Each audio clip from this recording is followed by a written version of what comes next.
உசுப்பேத்திரம் கிட்ட உம்முன்னும் கடுப்பேத்திரம் கிட்ட கம்முன்னு வாழ்க்கை ஜம்முன்னு இருக்கும்.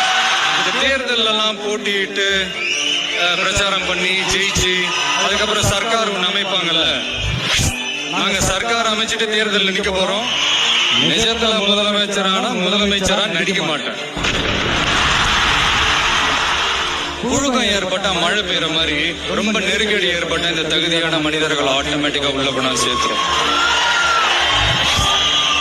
அங்க ஒருத்தன் கிளம்பி வருவான், அடிபட்டு நொந்து நூறாயி அவன் லீடரா மாறுவான். இயற்கையானது, ஒண்ணும் பண்ண முடியாது. அவனுக்கு கீழே நடக்கும் பாருங்க ஒரு சர்க்கார். மன்னர் சொல்றாரு, இல்ல நீ சொல்ற மாதிரி கொஞ்சோண்டு உப்பு தான், அத நான் காசு கொடுக்காம எடுத்துட்டா மன்னரே காசு கொடுக்காம எடுத்துட்டாருன்னு சொல்லி பின்னாடி வர்ற என் பரிவாரம் இந்த மொத்த ஊரையும் கொள்ளையடிச்சிடும். ஒரு கற்பனை, இந்த மாதிரி ஒரு செய்யட